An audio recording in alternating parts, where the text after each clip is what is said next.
नमस्कार, मैं बबली गोस्वामी आपके अपने channel NCERT for all exams में आप सभी का स्वागत करती हूँ। और हमारा जो पहला पार्ट आया था, क्योंकि ये लॉन्ग है लेसन, और आ, आगे से मैंने सोचा है कि जो भी लॉन्ग चैप्टर होगा उसको हम दो पार्ट में पढ़ाएंगे, ताकि आप लोग के लिए भी ऊपर से निकले ना। तो ये उद्योग है, इसमें हमने क्या पढ़ाया था कि इसमें मैंने बताया विनिर्माण क्या होता है, और उद्योग उद्योग का वर्गीकरण, और वर्गीकरण के कितने प्रकार होते हैं इसमें बताया ही था कि माल आकार और स्वामित्व के आधार पर किया जाता है। और वो भी हो गया कंप्लीट। और आगे उद्योगों की अवस्थिति को प्रभावित करने वाले कारक, यानी उद्योग जहां स्थित किए जाते हैं वहां पे क्या क्या होने चाहिए, ये सब इसमें बताया। औद्योगिक तंत्र बताया था। औद्योगिक प्रदेश कौन से हैं फेमस, और भारत में औद्योगिक प्रदेश कौन से हैं, जैसे कि ये देखिए नीचे जहां पे कर्सर जा रहा है। ओके। और औद्योगिक विविधता बताया था कि मतलब जो 1984 में हादसा हुआ था, भोपाल गैस त्रासदी जिस नाम से जो है, कुख्यात, फेमस तो नहीं कहेंगे, प्रसिद्ध तो नहीं कहेंगे, कुख्यात, उसको मैंने बताया था। अब अगला है चीन में जो हुआ था। चीन में भी ऐसे हुआ था। फिर इसके बाद में इसमें बताएंगे कि जोखिम कम करने के उपाय। ये सब जो विषैले गैसों वाली, केमिकल वाली जो कंपनियां होती हैं, वहां पे फैक्ट्रियां होती हैं, वहां पे ऐसा क्या करना चाहिए जिससे ये जोखिम कम किया जा सके। जोखिम हो ही नहीं, ऐसा हो नहीं सकता, क्योंकि जोखिम वाली चीज ही है। और प्रमुख उद्योगों का वितरण पढ़ेंगे आज के वीडियो में। लोहा इस्पात उद्योग पढ़ेंगे, जो कि बहुत ही इंपॉर्टेंट है और काफी इंटरेस्टिंग भी है। ओके। और क्या पढ़ेंगे, और अगला पढ़ेंगे यही लोहा वाले में जमशेदपुर और सबके बारे में पढ़ेंगे कि ये कंपनी कैसे बनी और क्या है, क्योंकि इससे क्वेश्चन आते जरूर है। और अगला टॉपिक है, ये ज्यादा लंबा नहीं जाएगा, पिट्सबर्ग जो कि संयुक्त राज्य अमेरिका में है, उसके बारे में पढ़ेंगे थोड़ा सा, ज्यादा नहीं। तो ज्यादा इसमें नहीं है, थोड़ा है। और वीडियो पूरी देखिएगा, बहुत ही इंटरेस्टिंग है और आपको अच्छा लगेगा बहुत ज्यादा। और हाँ, वीडियो को लाइक जरूर कर दीजिएगा, और चैनल सब्सक्राइब कर लीजिएगा, क्योंकि कई ऐसे लोग हैं जो देखते हैं लेकिन सब्सक्राइब नहीं करते हैं। तो प्लीज सब्सक्राइब कर दीजिएगा, ताकि जो भी मेरा वीडियो, अगला वीडियो आएगा, वो आपको नोटिफिकेशन के थ्रू पता चल जाएगा। और बेल आइकन को प्रेस जरूर कर देना, तभी पता चलेगा। अच्छा, तो इसमें है चीन में भी हादसा हुआ था। 23 दिसंबर 2005 में चीन के गांव कायो, ये कर्सर पर नजर रखिएगा, चोगकिग में गैस कूप विस्फोट से 243 लोगों की मृत्यु तथा 9,000 लोग दुर्घटनाग्रस्त हुए थे। इसको थोड़ा सा जूम कर लेते हैं और ओके। और इन स्थानों से 64,000 लोगों को विस्थापित किया गया था। मतलब कि इन लोगों को एक जगह से दूसरी जगह डाला गया था, यानी वहां से दूसरी जगह इनको शरण दी गई थी। कई लोग विस्फोट के बाद ना भाग सकने के कारण मर गए, लेकिन इतना भी आसान नहीं था मौत। क्या और देखिए, वे जो समय पर भाग पाए नहीं, उनकी आंखें, त्वचा और फेफड़े गैस में क्षतिग्रस्त हो गए। जो गैस होती है वो हमेशा अगर बच भी गए तो मरने से भी बदतर हालत रहती है। अच्छा, इन सब जो गैस त्रासदी, ये दो बहुत बड़ी त्रासदी थी, जिसकी वजह से यही दो का ही जिक्र है यहाँ पे। और भी बहुत सारे हुए हैं, लेकिन ये दो बहुत ज्यादा थी। और जिसमें से यूनियन कार्बाइड जो भोपाल में हुआ था हमारे भारत में 1984 में, वो बहुत ही ज्यादा, आज भी उसको भूल नहीं सकते, क्योंकि वहां के लोग आज भी अपंग पैदा हो रहे हैं। तो इसको कम कैसे कर सकते हैं, वो यहाँ पे एनसीईआरटी ने दिया है, देखिए। और आपके भी कोई सजेशन होगा तो कमेंट में बताना। घने बसे आवासीय क्षेत्रों से ये दूर बनाने चाहिए। और पहली बात, ये सब बनाया ही जाता है, लेकिन जब ये बन जाता है तो धीरे धीरे धीरे धीरे सारे आवास बसने शुरू हो जाते हैं, लोग बसना शुरू कर देते हैं, लेकिन उस पर रोक लगाना चाहिए।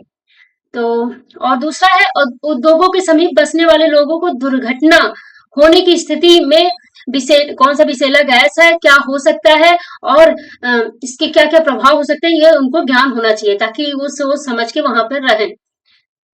आग की चेतावनी और अग्निशमन की व्यवस्था को उन्नत किया जाना चाहिए। वैसे ये व्यवस्था रहती है, लेकिन आए दिन आपने देखा होगा तब भी कंपनियों में आग लगती है, सबसे ज्यादा गर्मियों के समय में। वैसे व्यवस्था रहती है, लेकिन तब भी चूक तो होती रहती है, कुछ न कुछ होता रहता है। विषैले पदार्थों के भंडारण क्षमता की सीमा होनी चाहिए, यानी जो विषैले पदार्थ है उनको भंडार करने की एक अच्छी खासी कैपेसिटी वाली कोई चीज यूज करना चाहिए, जैसे पाइपलाइन या कोई भी चीज अच्छे से भंडारण हो सके उसमें, डिब्बा कह दे जो भी। तो उद्योगों में प्रदूषण नियंत्रण के उपाय को उन्नत किया जाना चाहिए। प्रदूषण की बताई गई बात कि प्रदूषण नियंत्रण को भी अच्छे से ख्याल रखना चाहिए, प्रदूषण पर नियंत्रण रखना चाहिए, ताकि आसपास जो बसे लोग हों वो भी दूषित ना हो जाए, उनको प्रदूषण की वजह से प्रॉब्लम ना हो जाए, इसलिए रहता है। आगे बढ़ते हैं। प्रमुख उद्योगों का वितरण, प्रमुख उद्योगों का वितरण करते हैं।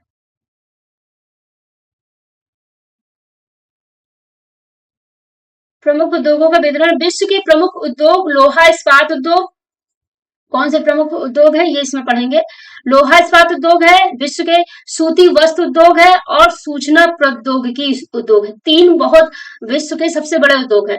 कई बार पूछ लिया जाता है कि कपड़ा वस्त्र उद्योग लोग बोल देते हैं, सूती वस्त्र उद्योग, लेकिन सबसे बड़ा है लोहा इस्पात उद्योग, फिर है सूती वस्त्र उद्योग, फिर है सूचना प्रौद्योगिकी उद्योग। यानी कि यही जो हम लोग यूज कर रहे हैं, जिससे आप मोबाइल से ये वीडियो देख रहे हैं और हम लैपटॉप से पढ़ा रहे हैं, ये सारे टेक्नोलॉजी के अंतर्गत आए, तो ये सूचना प्रौद्योगिकी उद्योग के अंतर्गत हैं। लोहा इस्पात उद्योग और वस्त्र उद्योग काफी पुराने उद्योग हैं, जो कि अभी यहाँ बताया गया है, जबकि सूचना प्रौद्योगिकी उद्योग एक नया उभरता हुआ उद्योग है। और देखो बहुत बड़ा इसकी मतलब बहुत बड़ा उद्योग हो गया है, या कहिए बहुत बड़ा बिजनेस हो गया है, और आगे इसकी ग्रोथ की चांस बहुत ज्यादा है। ओके, चांस है क्या, होगा ही। वे देश जिसमें लोहा इस्पात उद्योग अवस्थित हैं, जैसे जहां लोहा इस्पात उद्योग अवस्थित है उनके नाम देखिए। जर्मनी, संयुक्त राज्य अमेरिका, चीन, जापान और रूस, जो मेन देश है जहां पे ये सारी चीजें हैं। जहां जैसे हमारे भारत में भी बनता है, लेकिन हमारे यहाँ कच्चा माल बाहर से मंगाना पड़ता है, लेकिन इन देशों के पास अपने पास है, इनके पास उनको नहीं मंगाना पड़ता है। तो जर्मनी याद रखिएगा नाम, जर्मनी, संयुक्त राज्य अमेरिका, चीन, जापान और रूस है। वस्त्र उद्योग भारत, वस्त्र उद्योग में कौन आगे है? वस्त्र उद्योग भारत, हांगकांग, दक्षिण कोरिया, जापान और ताइवान में संकेंद्रित है। यानी वस्त्र उद्योग में हम भारत, हांगकांग, दक्षिण कोरिया, जापान और ताइवान, ताइवान है छोटी सी कंट्री, लेकिन उसका भी कई चीजों में नाम है। सूचना प्रौद्योगिकी उद्योग अब तीसरे पर आ गए। सूचना यानी आईटी उद्योग में, आईटी इंडस्ट्री में सूचना प्रौद्योगिकी उद्योग के मुख्य केंद्र कौन सा है? मध्यवर्ती कैलिफोर्निया। और कैलिफोर्निया कहाँ है? अब बताइएगा, उस पर कमेंट बॉक्स में करिएगा कैलिफोर्निया क्या है, कहाँ पे है। कैलिफोर्निया की सिलिकॉन घाटी में, सिलिकॉन घाटी इसका नाम क्यों पड़ा, सिलिकॉन घाटी क्यों पड़ा में है, और भारत के बेंगलुरु प्रदेश में। जो अब बता ही देते हैं, जो कैलिफोर्निया है वो संयुक्त राज्य अमेरिका में है और सिलिकॉन घाटी में, सिलिकॉन घाटी में है। और भारत का आईटी जो इंडस्ट्री है वो है बेंगलुरु में। ओके, तो चलिए ये थोड़ा सा पढ़ लेते हैं। उभरते हुए उद्योग, जैसे सनराइज बोलते हैं, सनराइज उद्योग के नाम से भी जाने जाते हैं। इसमें कौन सा उद्योग आता है? प्रौद्योगिकी, स्वास्थ्य लाभ, सत्कार तथा ज्ञान से संबंधित उद्योग शामिल है। ये उभरते हुए उद्योग कहा जा रहा है, यानी उभर रहे हैं और ज्यादा उभरेंगे। सूचना प्रौद्योगिकी यानी कि आईटी, और स्वास्थ्य लाभ, हेल्थ है, और सत्कार तथा ज्ञान, ये उभरते हुए उद्योग हैं। सॉरी, लोहा इस्पात उद्योग, अन्य उद्योगों की तरह लोहा इस्पात उद्योग में भी बहुत से निवेश, प्रकर्म और निर्गत शामिल है, बहुत सारे शामिल है। यह एक यानी बहुत सारा निवेश भी लगता है, और क्या कहते हैं, और निवेश, बहुत सारे निवेश लगते हैं अलग अलग टाइप के, कैपिटल के रूप में, मजदूर के रूप में सब, और इसमें थोड़ा टाइम भी लगता है और अच्छा पैसा भी मिलता है, यानी रिजल्ट भी अच्छा आता है इसका। यह एक पोषक उद्योग है, इसलिए इसको कहते हैं एक पोषक उद्योग है, जिसके उत्पाद अन्य उद्योगों के लिए कच्चे माल के रूप में प्रयुक्त होते हैं। इसके जो उत्पाद होते हैं अन्य उत्पादों के लिए कच्चे माल, यानी इससे और भी कई चीजें बनती हैं।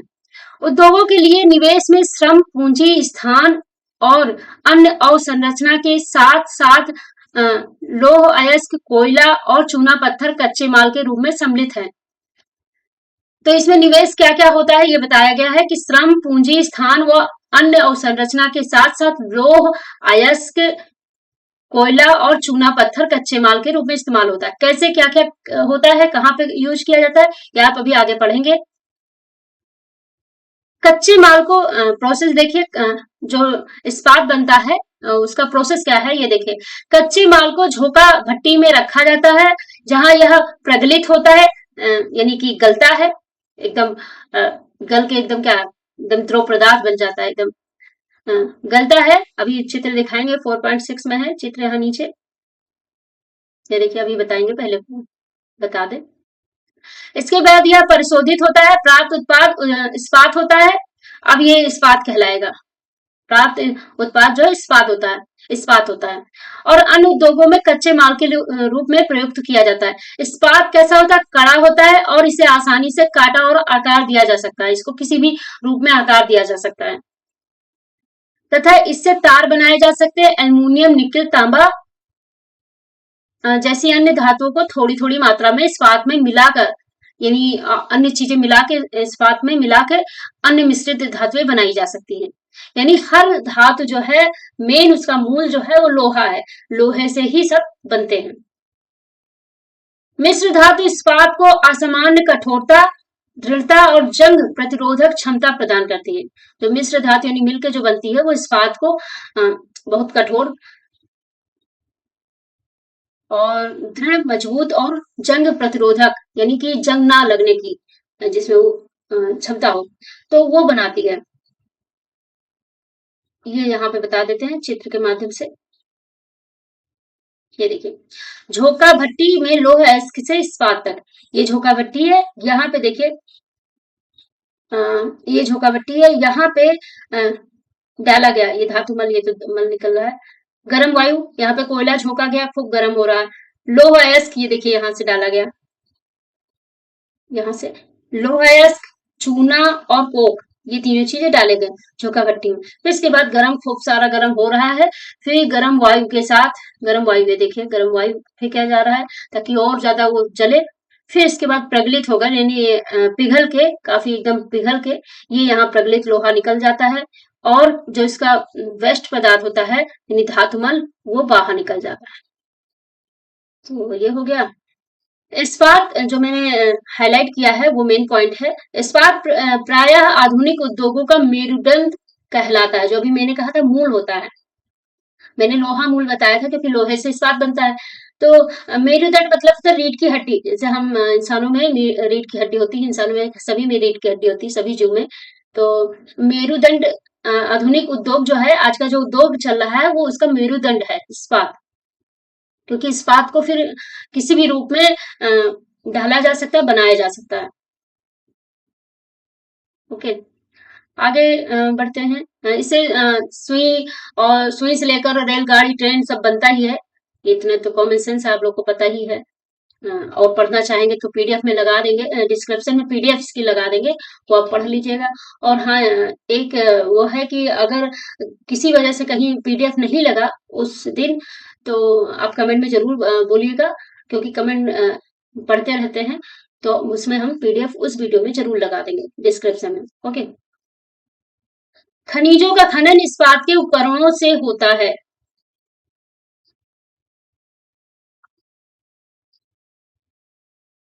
खनिजों का खनन इस्पात के उपकरणों से होता है। तो ये जो खनिज, जो भी पृथ्वी से निकाली जाती, जो भी भूमि से निकाली जाती है, खनिज कहलाती है। तो उसका खनन भी इन्हीं उपकरणों से होता है, क्योंकि इस्पात से ही सारे उपकरण बनते हैं, जैसे क्रेन है और बुलडोजर है, ये सारी चीजें। अच्छा, इसमें 1850 से 1950 तक की जो सर्वोत्तम अवस्थिति, यानी जहां ये लगाया जाता था इस्पात बनाने की फैक्ट्री, वो 1800 से, यहाँ हम लोग यहाँ से पढ़ेंगे 1800 ईस्वी के पूर्व, यानी 1800 से पहले। तो इस्पात उद्योग वहां लगता था जहां कच्चा माल, विद्युत यानी बिजली आपूर्ति, सप्लाई अच्छी हो जाए और बहता जल आसानी से उपलब्ध हो जाए, जल मिल जाए। और इसके बाद में उद्योग के लिए आदर्श स्थिति क्या होगी, इसके बाद कौन सी स्थिति अच्छी मानी जाने लगी, जहां पे कोयला पास ही में मिल जाए, समीप में, और नहर नहर हो, और रेलवे भी पास में हो, रेलवे लाइन पास में हो, ताकि वहीं से हम माल रखें और भिजा दें जहां भिजाना हो। तो ये सब चीजें देखी जाती थी। उसके बाद क्या, ये देखिए यहाँ पे बना 1850 से 1950 तक की सर्वोत्तम अवस्थिति क्या है, चित्र के माध्यम से देखिए। जैसे कोयला वोयला जहां सब पास मिल रहा है वहीं पे बनाया गया। और 1950 1950 से अब तक की जो सर्वोत्तम अवस्थिति है, यानी सबसे अच्छा जगह जिसको माना जाता है, जहां पे बनाया जाता है, वहां पे क्या देखते हैं ये लोग कि कंपनियां, कि लोहा और इस्पात उद्योग समुद्र पंतन के निकट, समुद्र पंतन यानी समुद्र के आसपास वाली जगह, जैसे ये समुद्र है, ये क्षेत्र में देखिए, आसपास की जगह पर जहां सपाट जगह हो, भूमि के विशाल क्षेत्र में बनाया जाता है। ऐसा इसलिए होता है क्योंकि इस्पात निर्माण का कार्य इस समय तक बहुत विशाल हो गया था, बहुत बहुत ही बड़ा हो गया था। 1950 के बाद तो जगह मिलेगा ही, और थोड़ा अलग सोचना भी पड़ेगा। और लो हैस के विदेशों से आयात करना पड़ता था। लो हैस के आज भी हमारे भारत में लो हैस के तो विदेश से ही आयात करना पड़ता है, इसलिए ज्यादातर जो है वो समुद्र पंतन यानी समुद्र के पास की जो भूमि होती है वहीं पे बनाया गया है, जहाज के माध्यम से आ जाए माल और काम शुरू हो जाए। तो ये देखिए भारत के बारे में लिखा है, भारत में लौह इस्पात उद्योग, कच्चा माल, सस्ते श्रमिक, यहाँ श्रमिक सस्ते मिल जाते हैं, परिवहन और बाजार, परिवहन मतलब गाड़ी घोड़ा, और बाजार तो बड़ा है ही है, जनसंख्या ज्यादा है, का लाभ लेते हुए विकसित हुए। यहाँ यही सब की वजह से यहाँ पे ये कंपनियां विकसित हुई। सभी महत्वपूर्ण इस्पात उत्पादक केंद्र जैसे नाम याद रखिएगा, भिलाई है, दुर्गापुर है, बर्नपुर है, जमशेदपुर है, जिसका नाम भी आप आगे पढ़ेंगे कि क्यों जमशेदपुर बड़ा, और बड़ा फेमस जगह भी है। राउरकेला, बोकारो एक ही प्रदेश में स्थित है। ये सारे जो है एक ही प्रदेश में है, और किस प्रदेश में है बता दे, ये सारे जो हैं ये झारखंड में हैं।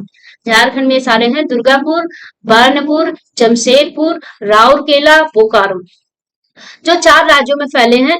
अभी क्या बताया था, और एक ही प्रदेश में स्थित है। अच्छा, ये प्रदेश कहा जाता है इनको, औद्योगिक प्रदेश बताया था। वे 4 राज्य कौन से हैं, पश्चिम बंगाल, झारखंड, उड़ीसा और छत्तीसगढ़। तो इसमें कौन से पश्चिम बंगाल में है, कौन सा झारखंड में, कौन सा उड़ीसा, कौन से छत्तीसगढ़, ये आप खुद देखिएगा। ओके। भद्रावती और विजयनगर कर्नाटक में, विशाखापट्टनम आंध्र प्रदेश में। तो ये सारे नाम दिया गया है। भद्रावती विजयनगर कर्नाटक में है, विशाखापट्टनम आंध्र प्रदेश में है, और सलेम तमिलनाडु में। अन्य महत्वपूर्ण इस्पात के केंद्र है जो स्थानीय संसाधनों का उपयोग कर रहे हैं, ताकि जहां संसाधन मिलेंगे वहीं पे ये फैक्ट्रियां, ये कंपनियां स्थापित होती हैं। प्लांट बोलते हैं इसको, ये प्लांट स्थापित होती है। जमशेदपुर, जमशेदपुर के बारे में पढ़ेंगे। 1947 से पूर्व भारत में केवल एक इस्पात का कारखाना था। कौन सा, 47 से पूर्व यानी आजादी से पहले, Tata iron and steel company limited, जिसका नाम है टिस्को शॉर्टकट में। यह निजी स्वामित्व में था, यानी प्राइवेट था, यानी इसका कोई व्यक्ति मालिक था, सरकार का कोई लेना देना नहीं था। स्वतंत्रता के पश्चात भारत में यह कार्य अपने हाथ में लिया और बहुत से लोहा इस्पात संयंत्र स्थापित किया, बहुत सारे स्थापित किए गए। झारखंड में स्वर्ण रेखा और खरकई नदियों के संगम, स्वर्ण रेखा नदी खरकई नदियों के संगम के समीप साक्षी, साक्षी अभी बताएंगे साक्षी का नाम जमशेदपुर कैसे पड़ा। साक्षी में सन 1907 में टिस्को की शुरुआत की गई थी। तो जो टिस्को है 1907 में शुरुआत हुई थी इसकी। बाद में साक्षी का नाम बदलकर जमशेदपुर रखा गया इसका नाम। क्यों, भौगोलिक रूप से जमशेदपुर देश में लोहा इस्पात केंद्र के रूप में सार्वजनिक सुविधाजनक स्थान पर है। अब इसका नाम क्यों रखा गया जमशेदपुर, ये नहीं यहाँ पे लिखा है, लेकिन साक्षी नाम आसान नहीं था, जमशेदपुर ज्यादा सही है।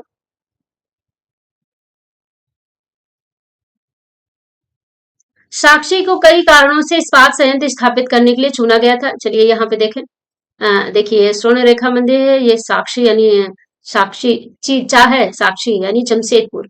तो ये देखिए रेलवे लाइन है, यहाँ से माल चढ़ा ऐसे ऐसे चला है, ये सब चीजें यहाँ पे डायग्राम बनाई गई है। आप थोड़ा सा समझ सकते हैं। देखिए उत्तर दक्षिण पूरब पश्चिम। चलिए आगे बढ़ते हैं हम लोग। अच्छा, इसी को क्यों चुना गया ये यहाँ पे पढ़ते हैं। यह स्थान बंगाल और नागपुर रेल मार्ग पर काली माटी स्टेशन से मात्र 32 किलोमीटर की दूरी पर था। यह स्थान लौह अयस्क कोयला और मैग्नीज निक्षेपों के साथ साथ कोलकाता के निकट भी था, जहां विशाल बाजार उपलब्ध था, यानी लोग खरीदार ज्यादा थे। टिस्को को झरिया कोयला क्षेत्रों से कोयला और उड़ीसा तथा छत्तीसगढ़ से लौह अयस्क चूना पत्थर डोलोमाइट और मैग्नीज प्राप्त होता है। इसलिए बनाया गया क्योंकि यहाँ पे जो उसको इस्पात को बनाने में जो चीजें लगती हैं वो आसानी से मिल जाती थी। जैसे झरिया से कोयला मिल जाता था, और क्योंकि वहां पे कोयला जाता है। उड़ीसा और छत्तीसगढ़ में लौह अयस्क, ऐसा नहीं भारत में कुछ नहीं है लोह अयस्क मिल जाता था, लोह अयस्क चूना पत्थर डोलोमाइट और मैग्नीज। तो ये सब चीजें जहां मिलती हैं एक उत्पाद को बनाने के लिए, वहीं पे वो फैक्ट्री, वो प्लांट लगाया जाता है। और जल तो मिलता ही था क्योंकि नदी के पास था। और आगे बढ़ते हैं।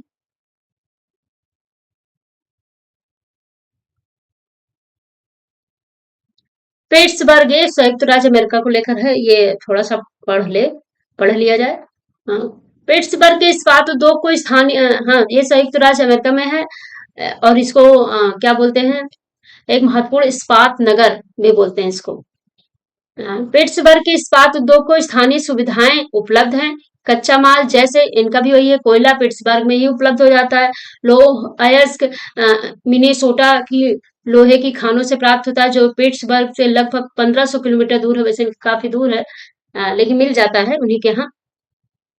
और नौ परिवहन की सुविधा है, ग्रेट लेक्स जलमार्ग के द्वारा। तो ये सारी चीजें जो जहां मिल जाती हैं सुविधाएं, वहां पे ही ये फैक्ट्रियां, ये प्लांट लगाए जाते हैं।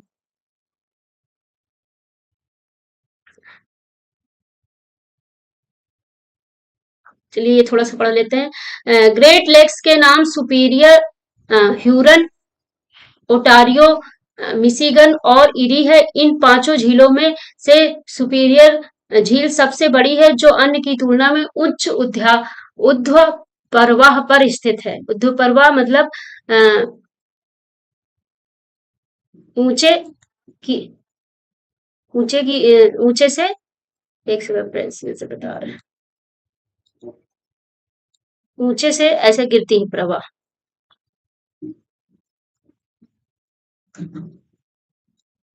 ऐसे। तो ये चीजें होती हैं इसमें, ऊर्ध्व प्रवाह यानी ऊपर से नीचे की ओर गिरना।